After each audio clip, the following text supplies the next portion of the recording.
Hello আমার প্রিয় পরিবার, কেমন আছেন সকলে? আশা করছি ভালো আছেন, সুস্থ আছেন। নতুন দিনের সাথে নতুন একটি ব্লগ নিয়ে হাজির হয়েছে আপনাদের কাছে।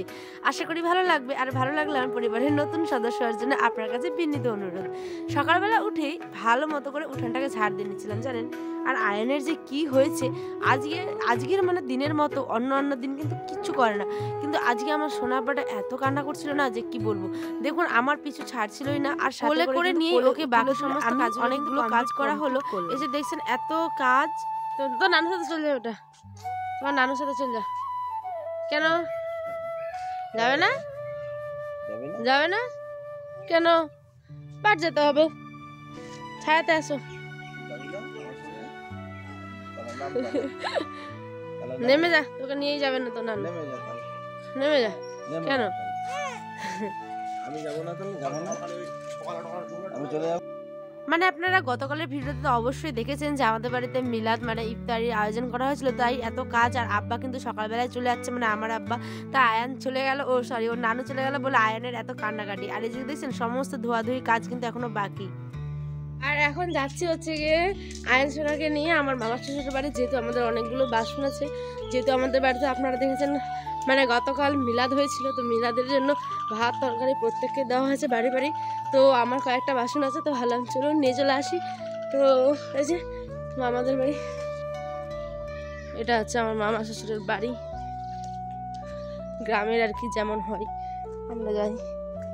মামি বাড়ির ছে মামি গে কেটে গেলে ও তো ইটা চাইছিল জামটা আমার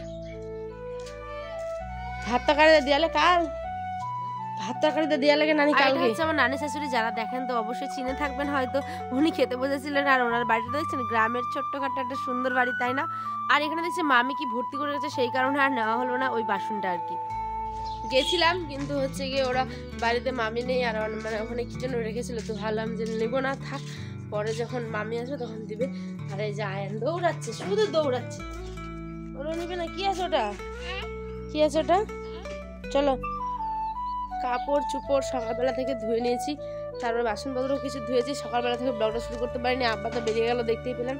তাই এখন কি করি অবশ্যই শেয়ার করবো, যদি ভালো লাগে অবশ্যই ব্লগটা দেখবেন। আচ্ছা, আপনাদের বাড়ি ঘরেও কি এরকম হয়? যখন দেখবেন যে কোনো একটা যদি অনুষ্ঠান হয় না, তখন হাজার একটা কাজের ভিড় থাকে, তাই না? এটা ধরো, ওটা করো, সেটা করো, মানে পরের দিন বেশি কাজ থাকে।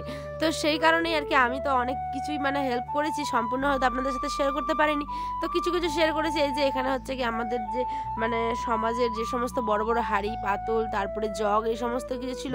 তো ভাবলাম চলুন জগগুলো ভালো মতো করে ধুয়ে দিই, কারণ আয়ান এত কান্নাকাটি করছিল না যে কি বলবো। যেহেতু ওর নানু চলে গেছে, ওর মনটা ভারী খারাপ, ঠিক আছে? তো সেই কারণে এই যে আমি হালকা টালকা সমস্ত বাসনপত্র এই যে দেখতে পাচ্ছেন ধোয়াধুয়ি কিন্তু কমপ্লিট। এখানে বড় বড় গামলা, বালতি, হাঁড়ি থেকে শুরু করে আয়নের আব্বা আবার এটা মানে আলু নিয়ে এসছে এখানে, ওটাও আবার দেখাচ্ছিলাম। মানে গোটা বিছানাটা পরিষ্কার করেছি আমার আব্বা যেহেতু চলে গেল। তারপরে ঘর মোছা থেকে শুরু করে সমস্ত কিছু একা হাতে। তার মধ্যে যে বাসনপত্র সমস্ত ধোয়াধুয়ি কালকে মানে গতকালের আর কি এক ঢিপ ছিল জানেন। সকালবেলা থেকে যদি দেখাতাম তাহলে একটা পুরো 3 ঘন্টা 4 ঘন্টার ভিডিও হয়ে যেত, মানে সমস্ত কাজ।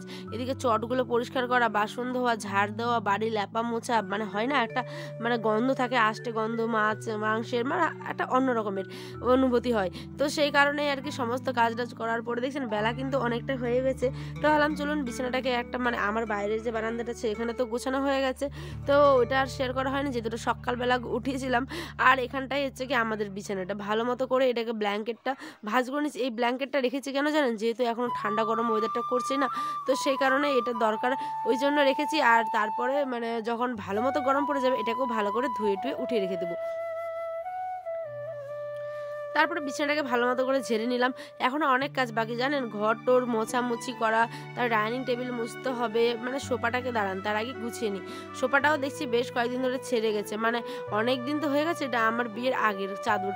তো এটা বলতে রেখেছি কেন, এখন আয়ান যেহেতু ছোট্ট, আর আয়ান এত ওঠার পর উঠে মানে এমন কাণ্ড করে সারাদিন উঠে যে কি বলো। ভালো আপনি যদি মানে এখন আমি যদি ভালো বেডশিটগুলো দিয়ে দিই, ঠিক আছে, তাহলে আয়ান কিন্তু নষ্ট করে দেবে, ঠিক আছে? একটু ওই বড় হোক, তারপরে ভালো মতো করে সমস্ত ঘরটাকে ইচ্ছে মতো করে গুছাতে পারবো। এখন তো পারি না। আর ছোটোখাটো বাচ্চা থাকলে তো জানেনি, বাড়িতে হাজার একটা ভালো জিনিস দেখলেও সে এত মানে ওখানে উঠে নাচে, কোনো সময় হয়তো হয় না ধুলোর পায়ে উঠে যায়, সেই কারণে আমি ভাবলাম থাক আর কিছুদিন এটা চলুক, তারপর এটাকেও চেঞ্জ করে দেবো। কথা বলতে বলতে বিছানাটা সোফাটা সমস্ত কিছু গুছিয়ে টুছিয়ে ঘরটাকে মুছতে চলে এসেছি। ঘরটা মুছতে চাইছিলাম না, যেহেতু ওয়েদারটা তো আজকে ঠান্ডা ঠান্ডা করছে, তো ভাবলাম যে আবার মুছলে পরে তো মানে শুকোতে টাইম লাগবে, আর আয়ন তো হাঁটাহাঁটি করে, তো আয়নকে বাইরে খেলতে দিয়েছি আর আমি এই ফাঁকে কিন্তু এটাকে মুছে নিচ্ছিলাম। বাড়িতে যদি ছোটোখাটো কোনো আয়োজন হয় না, দেখবেন ঘর বাড়ি না মুছলে কেমন জানি একটা চিটচিটে ভাব থাকে, সেই কারণে ভালো মতো করে ঘরগুলোকে মুছে নিলাম। আর বারান্দাটা কিন্তু পরে মুছেছিলাম, এখন আপাতত ঝাড় দিয়ে রেখে দিচ্ছি, যেহেতু আয়ন তো বাইরে খেলাধুলো করছে। এই যে দেখছেন এক গামলা বাসন ধুয়েছি, তার আগে কিন্তু বড় বড় যে হাঁড়ি ডেকচি সে সমস্ত শাশুড়ি মায়ের সাথে হেল্প করেছি, ওদিকে ধুয়েছি। তারপরে চটগুলো দেখলেন, সেইগুলো জাগগুলো আপনাদের সাথে শেয়ার করেছি, মানে কিছু কিছু জিনিস শেয়ার করেছি, কিছু কিছু হয়নি, যেহেতু কাজ তো কোনটা কী থেকে কী করবো কিছু বুঝতে পারি না। তারপরে এই যে আয়নের ভয়ে কিন্তু এখানে আমরা সাবানটাকে উঠিয়ে রাখি, এত দুষ্টু হয়েছে, ডাইনিং টেবিলে উঠে বসে থাকে। তারপরে আমাদের যে টেবিলটা দেখছেন সোফার পাশে, সেইখানে গিয়ে বসে থাকে। এখন ওকে বলছি আব্বা চলো স্নান করবে, ও জানে যে কোথায় স্নান করতে হবে, ঠিক আছে। দেখেছেন কেমন দৌড়াচ্ছে, ছোট্ট আয়ন আস্তে আস্তে কত বড় হয়ে গেল, তাই না? এই তো ছোট্ট ছিল, মনে হচ্ছিল আমি ওকে পায়ে বসে স্নান করে দিচ্ছিলাম, কোনো সময় বড় গামলার মধ্যে স্নান করে দিচ্ছিলাম, আর আজকে দেখছেন সিঁড়ি বেয়ে নিজে বাথরুমে উঠছে, মানে সত্যি সময় কত তাড়াতাড়ি চলে যায়, তাই না? তারপরে ওই যে স্নান টান করিয়ে দেওয়ার পরে তাকে ভালো করে তেল মাখিয়ে দিচ্ছিলাম, যেহেতু ওয়েদারটা যে ঠান্ডা ঠান্ডা, বেশিক্ষণ ধরে ওকে স্নান করায়নি। আর দেখছেন এই যে প্রত্যেক দিন এটা করতে হবে, মানে স্নান হবে তার আগে ওই দৌড়ে ছুটে গিয়ে জানলাটার কাছে গিয়ে দাঁড়িয়ে থাকবে, তারপর ওকে আবার টেনে আনতে হবে, তখন বলতে হবে ধরে নিয়েছি, এইটা বললে ওর খুব আনন্দ হয়, ঠিক আছে।